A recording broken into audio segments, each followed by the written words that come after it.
दिल्ली विधानसभेच्या 70 जागांसाठी मतदान सुरू. सकाळी 11 वाजेपर्यंत 20% मतदान. राष्ट्रपती, उपराष्ट्रपती, नायब राज्यपाल यांच्यासह विविध राजकीय नेत्यांनी केलं मतदान. जनतेचा पैसा जनतेसाठी खर्च करून बचतही आणि विकासही हे या सरकारचं मॉडेल. राष्ट्रपतींच्या अभिभाषणावरच्या आभारदर्शक ठरावाच्या चर्चेला पंतप्रधानांचं लोकसभेत उत्तर. सर्वंकष विकासामुळेच हरियाणा आणि महाराष्ट्रात ऐतिहासिक जनादेश. विकसित भारताच्या वाटचालीत देशाला तुष्टीकरणाच्या नाही तर संतुष्टीकरणाच्या राजकारणाची गरज.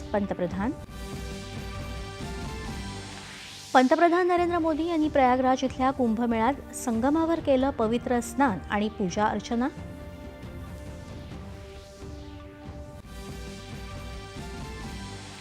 जलसंवर्धन आणि मातीची धूप रोखण्यासाठी पाणलोट क्षेत्र यात्रेचा केंद्रीय ग्रामीण विकास मंत्री करणार शुभारंभ.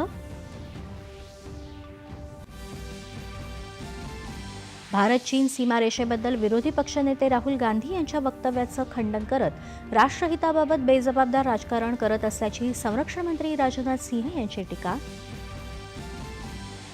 समाजापर्यंत सत्तेचे लाभ पोहोचवण्यासाठी बळकट पक्ष संघटना महत्त्वाची असल्याचं सांगत भाजपा 1.5 कोटी सदस्य नोंदणीचं लक्ष्य पूर्ण करेल. मुख्यमंत्री देवेंद्र फडणवीस. चीनचं अमेरिकेला प्रत्युत्तर. अमेरिकेतून येणाऱ्या अनेक वस्तूंवर 15% लावला कर.